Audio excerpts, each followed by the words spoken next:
ಪದವಿ ಶಿಕ್ಷಣದಲ್ಲಿ ಭಾರತೀಯ ಪಂಚಾಂಗ ವೇದಗಣಿತ ಪಾಠ ಪುರಾತನ ಕಾಲಗಣನೆ ಪುರಾತನ ತಂತ್ರಗಳ ಪರಿಚಯಕ್ಕೆ ಯುಜಿಸಿ ಸಿದ್ಧತೆ ಪದವಿ ವಿದ್ಯಾರ್ಥಿಗಳ ಗಣಿತ ಪಠ್ಯದಲ್ಲಿ ಭಾರತೀಯ ಕಾಲಗಣನೆ ಭಾರತೀಯ ಬೀಜಗಣಿತವನ್ನು ಪರಿಚಯಿಸಲು ಚಿಂತನೆ ನಡೆಸಿರುವ ಯುಜಿಸಿ ದೇಶದ ಶಿಕ್ಷಣ ವ್ಯವಸ್ಥೆಯಲ್ಲಿರುವ ಗಣಿತದ ವಿಷಯದಲ್ಲಿ ಪ್ರಸ್ತುತ ಇರುವ ಸೂತ್ರಗಳು ಸಮಸ್ಯೆ ಪರಿಹಾರ ವಿಧಾನಗಳಂತಹ ಪಠ್ಯಗಳನ್ನು ಬದಲಿಸಿ ಹೊಸತನ ತರಲು ಸಿದ್ಧತೆ ನಡೆಸಿದೆ.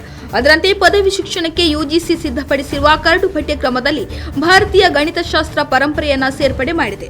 ಈ ವಿಷಯಗಳಿಂದ ವಿದ್ಯಾರ್ಥಿಗಳಿಗೆ ಕುತೂಹಲ, ತರ್ಕ, ಗಣನೆ, ಸಂಸ್ಕೃತಿಯನ್ನು ಅಳವಡಿಸಲು ಕರಡಿನಲ್ಲಿ ಪ್ರಸ್ತಾವಿಸಲಾಗಿದೆ. ಕರಡು ಪಠ್ಯದ ಪ್ರಕಾರ 2020ರ ರಾಷ್ಟ್ರೀಯ ಶಿಕ್ಷಣ ನೀತಿಯಡಿ ಈ ವಿಷಯಗಳನ್ನು ಕಲಿಸಲು ಯುಜಿಸಿ ಮುಂದಾಗಿದ್ದು, ವಿದ್ಯಾರ್ಥಿಗಳು ಕೇವಲ ಅಂಕಗಣಿತ ಹಾಗೂ ರೇಖಾಗಣಿತವನ್ನು ತಿಳಿಯುವುದಲ್ಲದೆ ಅವುಗಳ ಹಿಂದಿನ ಐತಿಹಾಸಿಕ ವಿಧಾನವನ್ನು ತಿಳಿಯಲಿದ್ದಾರೆ. ವೈದಿಕ ಗಣಿತದ ತಂತ್ರಗಳನ್ನು ಈ ಪಠ್ಯಕ್ರಮದಲ್ಲಿ ಹೆಚ್ಚು ಕೇಂದ್ರೀಕರಿಸಲಾಗಿದೆ.